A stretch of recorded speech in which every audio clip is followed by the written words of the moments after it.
Hello, BookTube. Here is my review of Jonathan Swift, His Life and His World by Leo Damrosch, a 2013 book by a Harvard professor about Jonathan Swift, a Irish writer, born in 1667, died in 1745.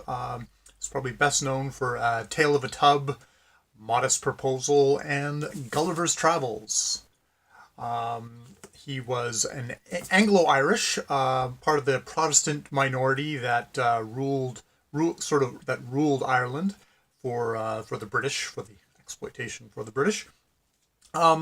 He's a fellow who spent a lot of time in England. Sort of first half of, I guess, what you would call his career, he spent trying to kind of gain positions. He was a part of the clergy, but this is definitely the clergy in the sense of a kind of a political, ethical thing, not really particularly a religious man, I would say. He was wanting to get a bishop thing, and which never ever happened. Partly due to just who he was backing, but partly because of all his scandalous writings. There's quite a thing at the beginning of the book that's saying if he wrote Tale of the Tub, and that really pissed off the monarch at the time, Queen Anne, who was a very pious lady, and a lot of people's readings of the Tale of the Tub was that it was anti-religious, even though maybe there's an argument to be made he was defending it from different sects of religion, but it was such a scarbarous and cutting work that it seems to get viewed as a just anti-religion book altogether. So he spent a lot of this time in England as a political kind of hack, a political journalist, someone who was writing for his side. This is not you didn't have a independent press and a press that was writing disinterestedly. It's like everybody had their side that they were writing for.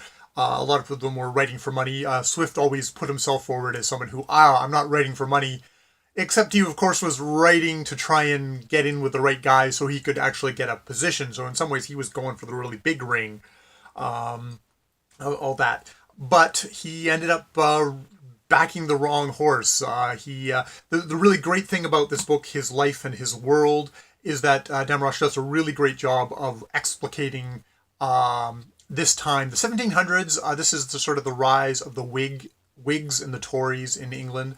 I don't think by Swift's point, they were actually even they were just starting to solidify into parties. They were more like factions at this point, but I never really was able to kind of keep them clear in my head.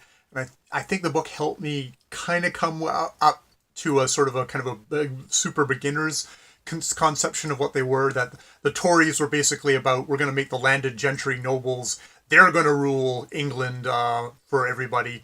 And the Whigs, who were also just equally as conservative, they wanted the landed gentry and that people to rule, but they also wanted the new relatively speaking, the merchants to also wealthy merchants to also rule, and everybody else could go, stuff themselves. This was the time when it was rich white men who were calling the shots and nobody else.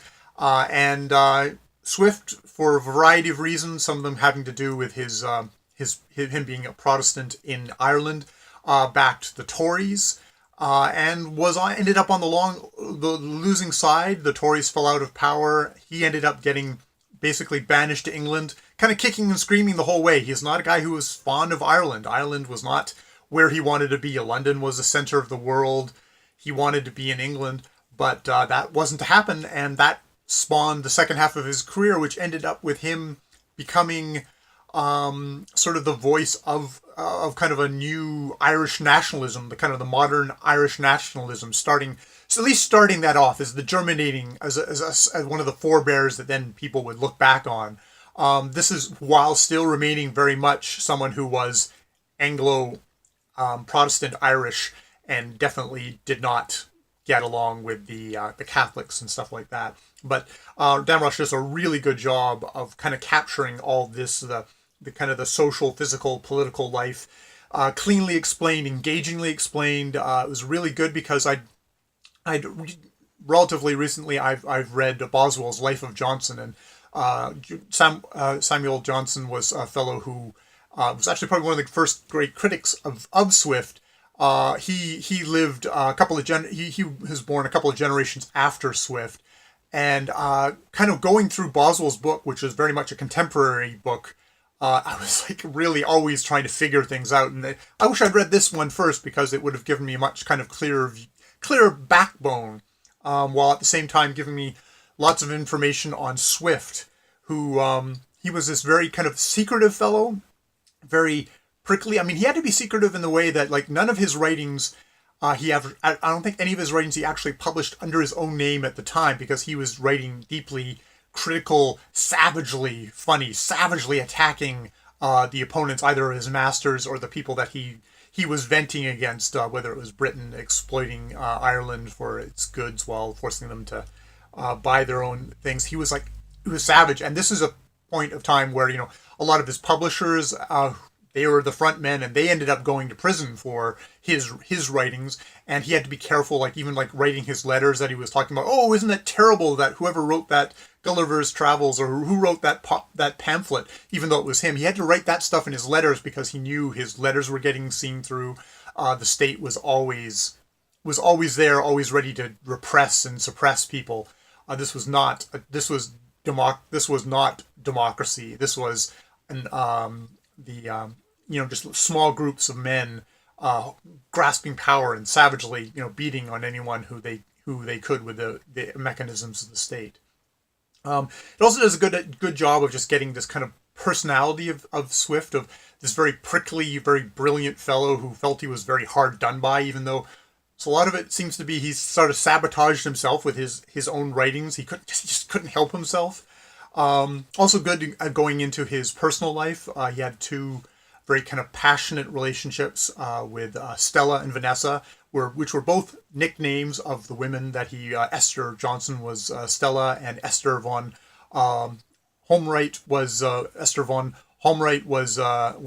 Vanessa.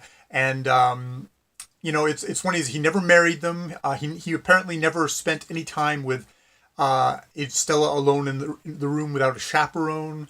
There was like friends thought like, did you marry her like secretly, because like you're a secretive guy, and he loved to do secret stuff, just not just in his writing, but just he seemed to keep his cards very close to his chest. Vanessa, his relationship was even maybe more fiery from existing letters that they have of her. She definitely felt like she was kind of quite hard done by him. But yeah, you kind of you got a sense of the guy. These relationships with these younger women. Stella is someone that he actually met. She was a housekeeper at that lord's house, and there's very kind of complicated stuff about like who was his actual father, who was Stella's actual father, were they uncle and cousin, and it kind of goes into that. You can tell that Damrosch is really interested in that stuff. I was less so, but it was sort of interesting in the sense of like he just there's a sense of like he didn't know where he came from. There was that kind of instability in his life. It's also really good on his writings because you get the world, and his books his writing is so much commenting about the political figures and circumstances of the time and savagely taking them down. And they've done such a good job that they've been kind of they kind of apply it in a universal sense, which is why he's still read today, and I picked up this, and I'm going to read Gulliver Travels again because I think it's been forever, and who knows, maybe I read an expurgated one, or more likely I just expurgated it from my brain, and I only have the most simple bits of it still in my head. So having a basis of something like this, and then going to Swift's writings, I think is going to be very, very rewarding. So we get all this. We also get like a lot of the medical stuff, because Swift is someone who had terrible medical difficulties throughout his life.